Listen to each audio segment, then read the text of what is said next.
Hello everybody, it's Vicky for Tales from the Vault. Today we are going to be traveling into Oak Ridge, Tennessee.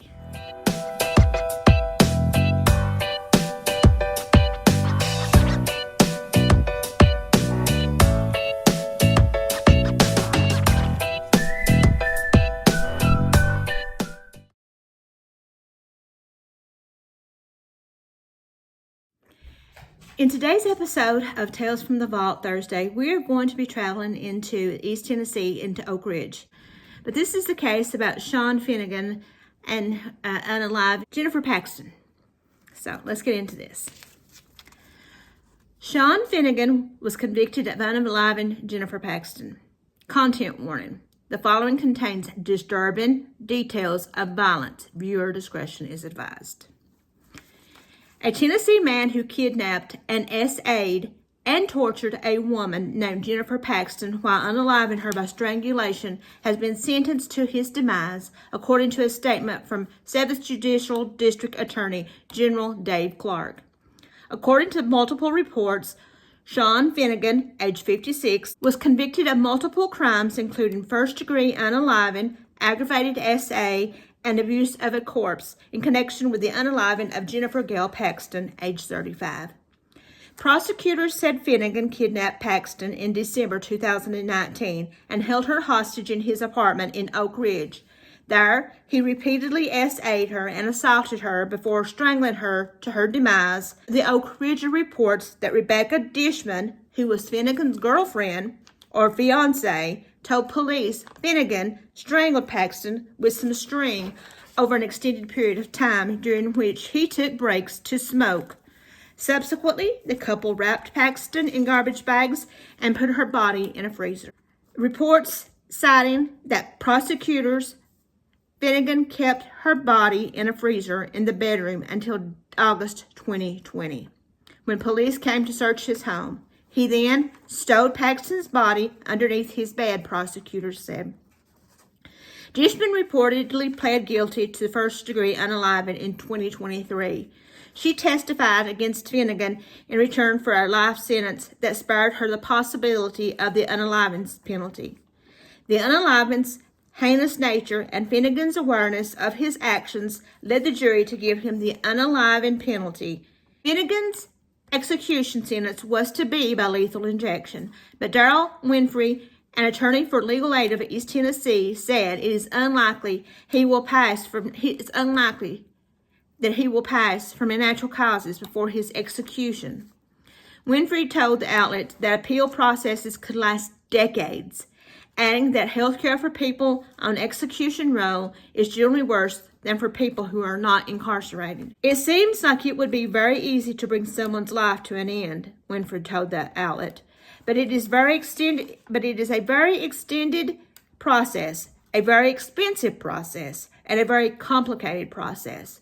The last time someone had been executed by lethal injection in the state of Tennessee was in 2021. However, lethal injection executions in the state were paused in 2022 by Governor Bill Lee and have yet to be resumed.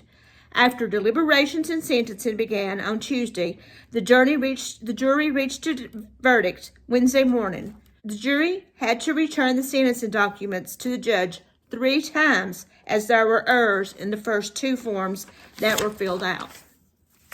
Around 11:15 a.m., the jury delivered its verdict to the judge, sentencing Finnegan to be executed. The judge, reading the sentencing, explained that the jury found several aggravating factors that led them to give the execution penalty, including the unaliving was especially heinous, atrocious, or cruel. It involved serious torture or abuse beyond that was needed to produce demise. The unaliving was knowingly committed, solicited, directed, or aided by the defendant when the defendant had a substantial role in committing any SA or kidnapping.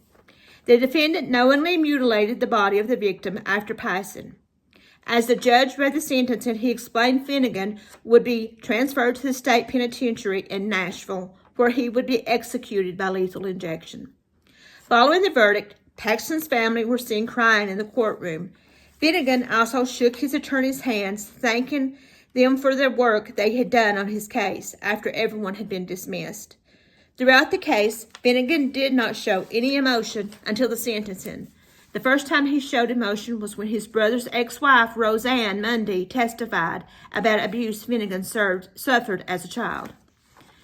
Finnegan was convicted on 11 counts, including criminally negligent homicide, first-degree felony unaliving during the perpetration of or attempt of to perpetrate aggravated SA, abuse of a corpse, and conspiracy to commit aggravated SA. An additional hearing has been scheduled for Finnegan for his non-capital convictions for November the 7th, 2024. Ahead of Finnegan's sentencing, there were 45 people on execution row in Tennessee. However, Bill Lee paused executions in June 2022 when he ordered an independent investigation of the state's lethal injection methods. 53-year-old Finnegan and 23-year-old Rebecca Dishman were indicted by an Anderson County grand jury on 18 counts of especially aggravated exploitation of a minor. The alleged victim behind the two aggravated SAs of a child indictments was age 3 or younger, or according to supporting court documents. All of the indictments followed an investigation by the Oak Ridge Police Department, according to a news release by the Anderson County District Attorney General's office. The recent indictment states that the alleged offenses occurred between May 1st and May 7th of 2020. The indictments on especially aggravated SA of a minor state that Finnegan and Dishman did promote, use, assist, and permit a minor to participate in the performance and in the production of material which included explicit activity. It does not indicate whether the same child is the victim in all alleged crimes. The indictments show that at least 2 Oak Ridge officers and 2 members of a computer analysis response team for the Tennessee Bureau of Investigation were summoned by Clark's office to appear before the grand jury. The charges were sworn before the grand jury on May 4th. In warrants, Oak Ridge Police Department Sergeant A. Marvel Moore stated that Finnegan and Dishman lured the victim Paxton to the home on the promise of giving her a place to stay. Warrants state that the alleged crimes against Paxton, which resulted in her passing, occurred after December the 23rd, 2019. The warrants alleged Paxton, once at home at the accused residence, was held against her will, chained to the bed, shackled with a dog collar, and her arms were bound with zip ties. Then Finnegan and Dishman reportedly struck Paxton on the head with a baseball bat and struck her arm to incapacitate her. Once incapacitated, Dishman and Finnegan reportedly SA'd the victim before finally using a ligature to strangle Paxton and cause her to pass. The warrant stated she was described as tortured and deprived of food and medical care. It was reported that after strangling Paxton, the 2 defendants cut off a portion of at least one of her breast and her nose and broke her bones and ligaments to fit her into a stand-up freezer. Moore stated that Finnegan knew that an investigation was forthcoming, and he moved her frozen, decomposing body from a freezer in his bedroom and hid it under his bed and cleaned the interior of the freezer to remove any physical evidence. Moore said Dishman confessed to using bleach and a Swiffer to clean up the body fluids from the living room and the bedroom floors, and also used bleach on the bathroom shower to wash the body of any evidence. In an affidavit of complaint on the warrants, Moore said Finnegan and Dishman confessed to the aggravated kidnapping, first-degree unaliving, and tampering with evidence charges after being read their rights. After the Miranda rights were read to her, Dishman reportedly confessed to SA, while Finnegan confessed to aggravated SA. Dishman also confessed to abusing the corpse, but Moore did not report in the warrant that Finnegan confessed to this charge. It was the same jury that found Finnegan guilty of the SA and unaliving in 2019 recommended his execution sentence. Jennifer Paxton was looking for a place to stay with friendly faces for a few days. Rebecca Dishman and Sean Finnegan seemed to be the friendly faces she was looking for until she walks into their apartment. Attorneys for both sides tell jurors that Jennifer Paxton was deceased for 8 to 9 months before the mutilated body was found by police in August 2020. The question in the case, according to attorney Christopher Rogers, is who committed the crimes, Finnegan or Dishman? Dishman was reported to be the one who told the police about Paxton in 2020. She testified against Finnegan, the man that Assistant District Attorney Sarah Winningham Keith said Dishman fell in love with months after meeting him on Facebook. Rogers told the 16 jurors that the trial would be difficult. He said Finnegan, Dishman, and Paxton lived lives of illicit substances, alcohol, and weird physical activities that were probably different than the lifestyles of any of the jurors. He said in his closing statement, would likely indicate Finnegan was guilty of crimes committed after Paxton's passing. He said Dishman was with Paxton all day most days because Finnegan worked full-time and into the wee hours of the night. Dishman met Finnegan in the fall of 2019, and by December, Paxton was being held at the house the two lived in with Finnegan's ailing mother. According to prosecutor Keith, the relationship involved bondage and a master-servant relationship. Paxton was an addict and homeless, sometimes living with other homeless people in Knoxville on Chapman Highway or Merchants Drive. Finnegan worked at a bar on Merchants Drive, and Paxton worked as a prostitute for illicit substances or money. It was reported her passing may have taken hours, as he would repeatedly choke her a while, then let her go. After her passing, he ordered the freezer. Dishman went to the neighbor's house in August and told them she wanted to leave the house and Finnegan. While a neighbor was driving her to Campbell County, she told the neighbor about Paxton and what had happened. Police were contacted and a patrol was put on the house. Investigators connected the dots and contacted the Knox County Police about the missing woman. Before dawn, on August the 6th, Oak Ridge served a warrant on the house. She was found under the bed. Her body had freezer burn, and she had been wiped down with bleach. Roger and Finnegan's first reaction to the police was to say he helped Dishman cover up the crime. He told jurors that they'd find the timing of events in Finnegan's side of the story are more consistent than Dishman's. Finnegan worked full-time, supported himself, his mother, Dishman, and sometimes other who needed a place to stay or drugs, Keith said. He said the jurors must pay attention to the power in the Finnegan-Dishman relationship. He said the age difference plays a big part in people's perceptions, and that Finnegan more aptly fits people's perceptions of the person who would do these crimes. He stated for some reason the state gave Dishman a plea deal. So who is in control, he asked, and who had the motivation to unalive Paxton? She wasn't trapped at the house, he said of Dishman. The attorney described her as someone who was depressed and had a learning difficulty, but neither of these equaled a lack of intelligence. Rogers contended Dishman reversed the roles in the two's relationships and that she would be behind the crimes because she knows all the details. Finnegan was charged with 3 counts of first-degree unaliving, 3 counts of aggravated SA, aggravated kidnapping, especially aggravated kidnapping, conspiracy to commit first-degree unaliving, conspiracy to commit aggravated SA, conspiracy to commit aggravated kidnapping, abuse of a corpse, and tampering with evidence. Jennifer was raised by her grandmother and ended up using heroin and sometimes prostituted herself for drugs or money. She was homeless but remained in touch with some family members and was the mother of 7 children that were taken from her custody. She was a woman remembered as fun-loving by her cousin who grew up with her. Paxton's aunt testified that Jennifer struggled with addiction and drinking. She told the jury Paxton was raised in Knoxville and considered her mother, Paxton's grandmother, her mom, because the now 77-year-old woman had essentially raised her.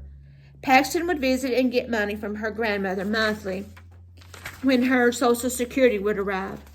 Those visits stopped in December 2019, which was the month her aunt last saw her niece walking across a restaurant parking lot on Merchants Drive. The parking lot is across the street from the bar where Finnegan worked as a cook. She looked thinner, her aunt said of Paxton. Paxton's 7 children ranged in age from 12 to 21, said the aunt. Paxton's mother passed in December 2020, according to the obituary. Paxton knew her father, but he was in prison. Paxton's cousin said she would get on Facebook, probably using either her own cell phone or someone else's phone, and free Wi-Fi from a business, and send messages asking for food or money. She said she would drive to the wooded areas where Paxton lived in a tent and handed her money through the car window. She said Paxton could sometimes come to her house or go other places to get a warm shower or do laundry. She said she last spoke to her cousin before Thanksgiving 2019. She said she was the first family member to post to Facebook around 2019 asking social media users if they had seen her cousin, who she hadn't heard from since seeing her before Thanksgiving. A co-worker of Finnegan testified she had seen Paxton come into the bar several times to use the bathroom, as well as walking on Merchants Drive. She said she would talk with Finnegan, who she described as a reliable employee when their shifts overlapped. She said she knew he had 2 girlfriends, Becky and Jenny. She said she would joke with him about having 2 girlfriends that stayed with him and his mother. She said one time he told her Jenny had to go. Asked when that was, she said it was before COVID-19 pandemic of 2020. In response to questioning, she said that when customers got rowdy at the bar, which was open to 3 a.m., employees could use the bat to hit the bar to get the security guard's attention. The bat disappeared, she said. 5 witnesses took the stand, although there was one that spent most of the day on the stand, Rebecca Dishman. Assistant DA General Sarah Keith said in her opening that Dishman had what was a BDSM relationship with Finnegan. It's a master-servant sort of relationship. I knew it would be weird, but I didn't know it would be violent as it was, Dishman testified. Dishman said she was there when Finnegan brought home Paxton. She was also there when he tormented and abused her, she testified. As I walked in, he was straddled over Paxton, strangling her with a shoestring, and told me to help him, Dishman said in answer to a question from the state. And I just shut down and sat on the bed and just gave up, essentially. How long did this go on? Keith asked. For hours, Dishman responded. Before Paxton was unalived, Dishman testified that Finnegan hit Paxton with a bat while she screamed. Then she says the two took her up to the bedroom where he zip-tied and handcuffed her to the bed and forced her to perform oral activities. She testified she was home alone with Paxton almost every day, while she says he went to work from 5 p.m. to 5 a.m. at the bar. She testified she unsuccessfully tried to let Paxton go once, but never tried telling police because at the time I wasn't thinking rationally, she said. Fear overtook everything, she continued. The defense argued that Dishman was not powerless. She was not trapped at that house, Rogers said. That's where she lived because he housed her and fed her and provided her a phone and probably glasses and food and every other thing because she didn't have a job. They claimed Dishman was jealous when Finnegan brought Paxton home and took part in the crime. The defense attacked Dishman's credibility. Today you said something about Sean burning you with a torch. In any of your interviews prior, you never mentioned anything about a torch, did you? He questioned. No, she responded. Okay, Rogers continued. And then you also talked about him cutting you with a box cutter. In any of the interviews, you never mentioned anything about a box cutter, have you? No, she replied. The defense also brought up Dishman's prior interest in Satanism, as well as an incident in jail where Dishman threatened another inmate, saying Dishman was jealous of the inmate who was talking to a corrections officer Dishman was allegedly in a relationship with. Dishman testified her parents passed when she was in high school, a high school senior in 2016. After that, Dishman lived with several different people, including 3 of her 5 fiancés. 4 other witnesses, including Paxton's aunt and cousin, testified about their relationship with Paxton. Matthew Johnston with Oak Ridge Police Department also testified to verify the 911 call that was played for the jury.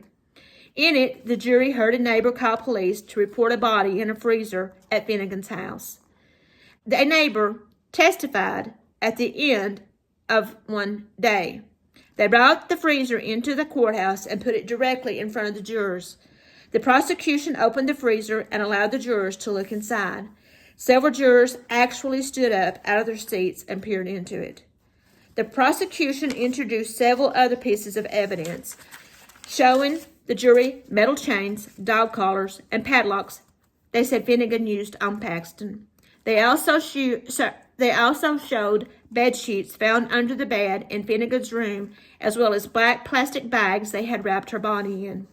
Oak Ridge Police Department obtained a search warrant for his house in August 2020.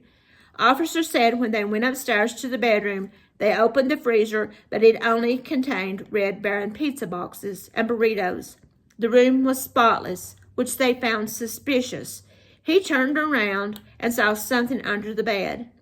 Leaning down and patting his hand under the bed, he felt something, solid and ice cold.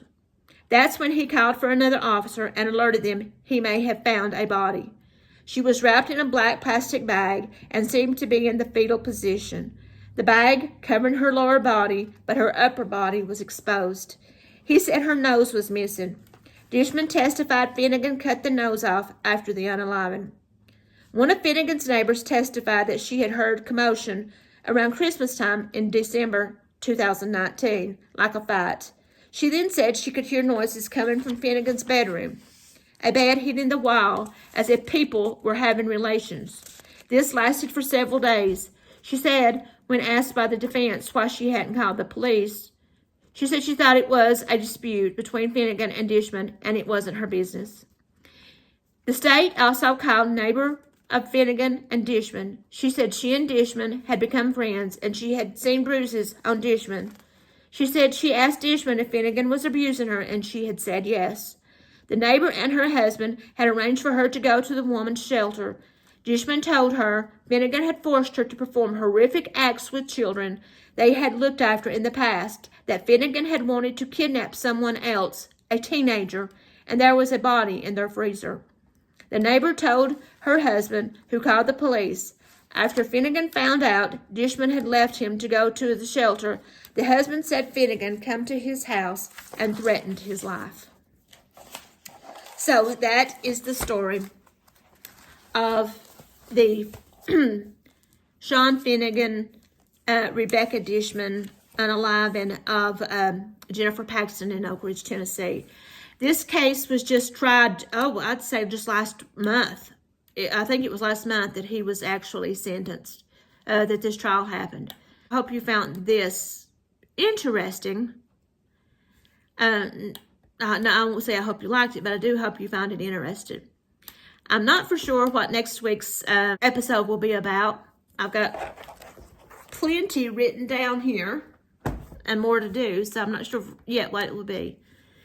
But tune in next week as I continue the series with another story. And don't forget to like, to subscribe, to hit that notification button, and to share this video.